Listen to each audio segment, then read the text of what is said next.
Hey, runners. Welcome to Let's Write a Song. And let's start with the count. It's a little confusing, right? We're starting on day 13. And had me wondering how exactly do we count this? We've started a lot of day one postings, and I think they were legitimately day one, but it's hard to know where to count. So after a Win solo session, we finished a song, we've gone and recorded it. The very next day, I suppose, is day one. But I often find that the day after recording, nothing's going on. So there's not much to see. So I think there might have been a time where we started these live sessions and said, well, day one is the day that we start writing, and maybe I have a little bit of a kernel of something. In this particular song that we're working on today, which still has no title, and I've gone back and forth on lyrics, maybe it got away from me a little bit, right? Because I had a riff, and then I had some lyrics for a verse, and then I decided that they sucked, so I scrapped them. And then I started up some new ones. I didn't get very far. And then I rewrote the chorus a whole bunch of times and moved things around until we landed where I am today. So that's why I'm calling it day 13, because I feel like we're farther along than we usually are when we start these sessions. But is it legitimately day one? Probably not. If we had to go by the metric of when, we've actually got momentum on the writing session, maybe it's more like day 7. I don't know. I'm partial to the number, I suppose.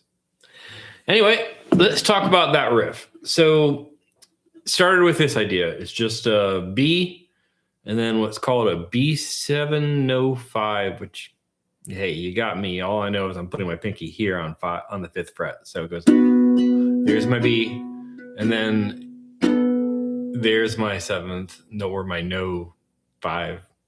Okay, so anyway, it works like this, which is very different from our last song where I was kind of playing off that as a riff, where I went like,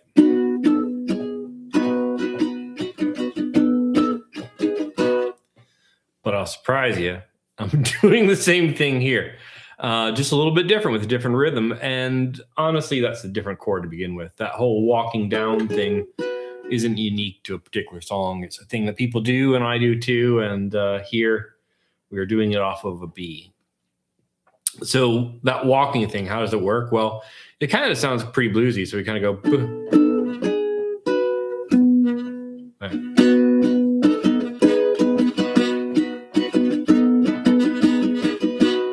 Something like that, right? Which gives it some movement, sounds kind of cool. I think I'm using it as part of the intro and part of the outro. So then that leaves with the verse of that riff. And then it comes off of it to an E6.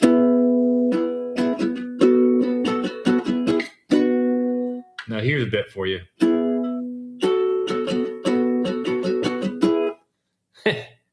I like that. It's not the traditional A. It's actually a B7 sus2. Yeah, I have to look all that up. I have no idea. I'll just put my fingers there. The reason I know that is because if you're playing an open G, at least, when you do that walking down the fretboard, and I don't know, I don't think it'll work so good in this tuning, but it's Give Me Shelter from the Stones. So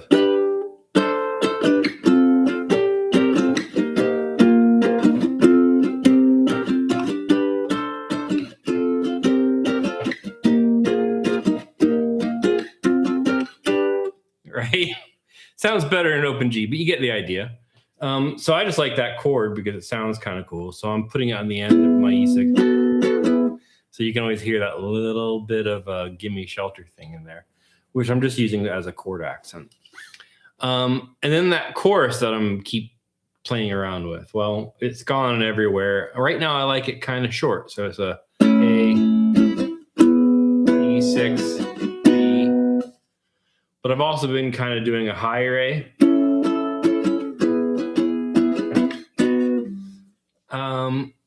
Yeah, that one feels a little bright. As far as why this whole thing has taken so long, well, I've also long relatively, right? We're day 13 or something like that. And hey, we've got some progress. So we're on our way towards having a song, which I suppose is relative really and how fast it is. I just kind of always go by that measure of you hear people writing hit songs in 10 minutes or something stupid. And I've never done anything like that. My process is always about a month of working on the same thing and belaboring the same kind of riff and changing it and rearranging it. So we mentioned the idea of like a natural sort of strum pattern. So what you're hearing now is likely not how the song's going to go. It's just kind of that rhythm that I have when I play, just off of nothing, right? So without any lyrics, I do a lot of this. It always feels familiar to me. Maybe it sounds different, but there's this sort of doubled up strum that I like to do. And that's how the songs kind of find their arrangement. Once we have some lyrics, as you've noticed in other sessions, that strum pattern will change. I really give no thought at all to strum pattern. I kind of get a little bit of a laugh when you see these tabs out there that explain you strum up here and you strum down there and then double strum down. Jeez, it's enough to learn the chords. Trying to learn the strum pattern too. I'm sure that matters for some things. Gotta hope it never really matters much for mine. But if you really want to put that much effort into it, hell, send me what you got. I'll post it. It's that's some commitment right there. I just try to play. I don't really think much about what my right hand's doing. So anyway, we've got that as our chorus right now. I'm keeping it short. I've realized that a lot of choruses I write with effectively 4 bars. So I go like, and I do that like 4 times or some variation, usually somewhere in the middle before I land. Maybe on the last time, instead of that regular B, I go up to high B. It sounds like stuff I would do. So this time I'm purposely trying not to, because I think that, when you're writing stuff, some variety is important. So I'm trying to go only 2 times and not go up to the high B, not even go up to the high A, to kind of keep it rooted down. And I guess that's maybe one of the problems of composing on a ukulele, is what I really want is something an octave farther down, and I don't have it. I can only get it down here. So, could I take a bass note, have Phil play a lower one to complement it, and maybe make it seem lower than it is? Yeah. But you're going to hear that uke, which right now I'm thinking is going to be pretty distorted, fuzz kind of stuff. So let's just kind of see how this flows right now. Okay. So we got our intro.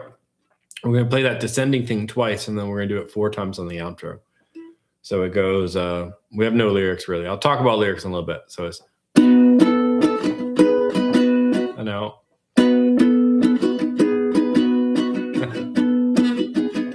Oh, there it is. Okay.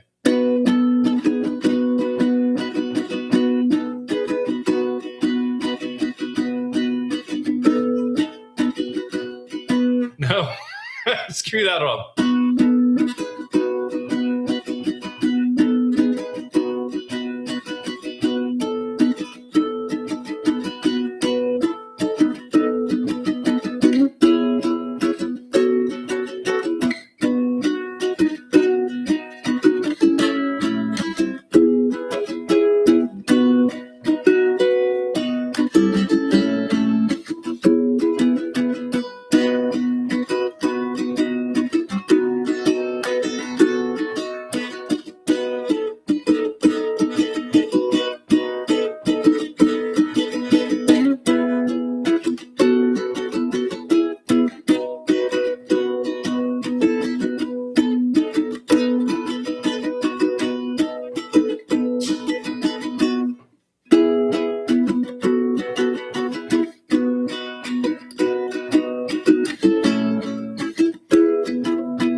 So I don't know.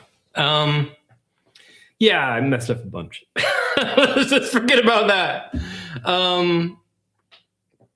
But we get an idea, right? So the riff on that descending thing on the intro and the outro.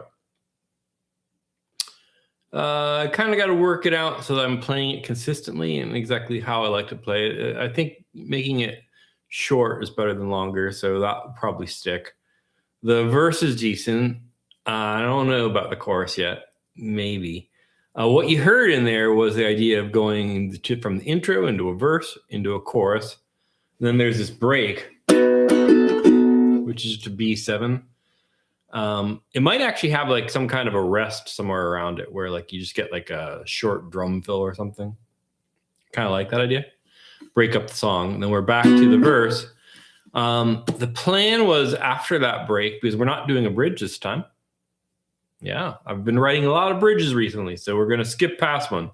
In fact, probably not going to have a solo here either. I know, I love playing solos on stuff, but you can't have a solo on every song, I suppose.